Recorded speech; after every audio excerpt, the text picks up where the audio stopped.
वनवैभव गृहनिर्माण संस्था अंतर्गत श्री विठ्ठल रुक्मिणी मंदिर परिसरात देवशयनी आषाढी एकादशी निमित्त आयोजित करण्यात आलेला श्री ज्ञानेश्वरी सामुदायिक पारायण सप्ताह अत्यंत भक्तिमय आणि उत्साहपूर्ण वातावरणात संपन्न झाला.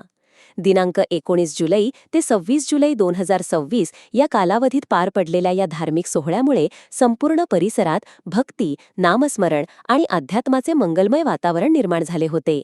या सप्ताहात हभप श्री गणेशगिरी महाराज यांच्या अमृतमय वाणीतून श्री ज्ञानेश्वरी ग्रंथाचे सामुदायिक पारायण संपन्न झाले. दररोज भाविक मोठ्या संख्येने उपस्थित राहून ज्ञानेश्वरीचे श्रवण करत होते. पारायण सांगतेच्या दिवशी पारायण पूर्ण करणाऱ्या सर्व भाविक भक्तांना हभप श्री गणेशगिरी महाराज यांच्या शुभ हस्ते श्री ज्ञानेश्वरी ग्रंथाचे वितरण करण्यात आले. यावेळी उपस्थितांनी ज्ञानेश्वर माऊलीच्या जयघोषात आध्यात्मिक समाधानाचा अनुभव घेतला. सप्ताहाची सुरुवात हभप श्री भरत रेळे महाराज यांच्या समाज प्रबोधनपर सप्तखंजिरी कीर्तनाने झाली.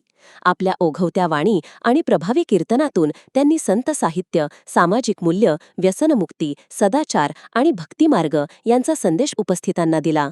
या कीर्तनाला परिसरातील नागरिकांनी उत्स्फूर्त प्रतिसाद दिला. संपूर्ण सप्ताहभर श्री गुरुदेव सेवा भजन मंडळ शेंदोळाबू तसेच विविध भजन मंडळांनी दररोज सायंकाळी श्री विठ्ठल रुक्मिणी चरणी भजन सेवा अर्पण केली. टाळ मृदंगाच्या गजरात, हरिनामाच्या अखंड गजराने आणि अभंगांच्या सुरेल सादरीकरणाने मंदिर परिसर भक्तिरसात न्हाऊन निघाला. 25 जुलै रोजी युगप्रवर्तक मानवतेचे पुजारी गुरुदेव सेवा दिंडी मंडळ यांच्या वतीने ग्रंथराज श्री ज्ञानेश्वरी माऊली यांच्या पालखीची भव्य मिरवणूक काढण्यात आली. या पालखी सोहळ्यासाठी परिसरातील भाविकांनी पालखी मार्ग, आकर्षक रांगोळ्या, फुलांची सजावट आणि भगव्या पताकांनी सुशोभित केला होता. माऊलींच्या जयघोषात, टाळ मृदंगाच्या गजरात आणि हरिनामाच्या अखंड घोषात निघालेल्या या पालखी सोहळ्यात महिला, युवक, ज्येष्ठ नागरिक तसेच लहान मुलांनी मोठ्या संख्येने सहभाग नोंदविला. हा देखावा पाहून जणू पंढरपूरची वारीच वनवैभव परिसरात अवतरली होती अशी भावना उपस्थित भक्तांनी व्यक्त केली. या धार्मिक सप्ताहाच्या आयोजनासाठी परिसरातील नागरिकांच्या लोकवर्गणीतून भव्य शेडची उभारणी करण्यात आली होती. नागरिकांनी तन, मन आणि धनाने दिलेल्या सहकार्यामुळे हा संपूर्ण सोहळा अधिक भव्य आणि यशस्वी ठरला. रविवार 26 जुलै रोजी सप्ताहाची सांगता हभप श्री गणेशगिरी महाराज यांच्या अमृतवाणीतून झालेल्या कालाकीर्तनाने झाली. कीर्तनानंतर महाआरती संपन्न झाली आणि त्यानंतर आयोजित करण्यात आलेल्या महाप्रसादाचा हजारो भाविकांनी लाभ घेतला. संपूर्ण परिसरात भक्तिभाव, आनंद आणि समाधानाचे वातावरण अनुभवायला मिळाले. या धार्मिक कार्यक्रमाचे उत्कृष्ट नियोजन आणि यशस्वी आयोजन वनवैभव फॉरेस्ट कॉलनी गृहनिर्माण संस्थेचे अध्यक्ष श्री ज्ञानेश्वर भारसाकडे, उपाध्यक्ष श्री चंद्रकांत पुसतकर, सचिव श्री रमेश बोके तसेच श्रीहरी ग्रुपचे अध्यक्ष श्री संजय गुहे यांच्या मार्गदर्शनाखाली करण्यात आले. कार्यक्रमाच्या यशस्वीतेसाठी श्री सुनील काकडे, श्री गडपल्लीवार, श्री कोल्हे, श्री पातोंड, श्री अमृतकर, श्री बानू बाकोडे तसेच युवा वर्गातील श्री संजय भारसाकडे व मित्र परिवार, श्री गुरुदेव सेवा भजन मंडळ, श्री गजानन महाराज महिला भजन मंडळ आणि परिसरातील महिला पुरुषांनी तन, मन आणि धनाने मोलाचे सहकार्य केले. कार्यक्रमाच्या यशस्वी आयोजनानंतर आयोजकांनी सर्व भाविक, देणगीदार, स्वयंसेवक, महिला मंडळ, युवक, भजन मंडळे तसेच परिसरातील नागरिकांचे मनःपूर्वक आभार मानले. जय ज्ञानेश्वर माऊली, जय जय रामकृष्ण हरी, विठ्ठल विठ्ठल, जय हरी विठ्ठल या अखंड नामघोषात भक्तिमय सप्ताहाची सांगता अत्यंत मंगलमय वातावरणात झाला.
Thank you.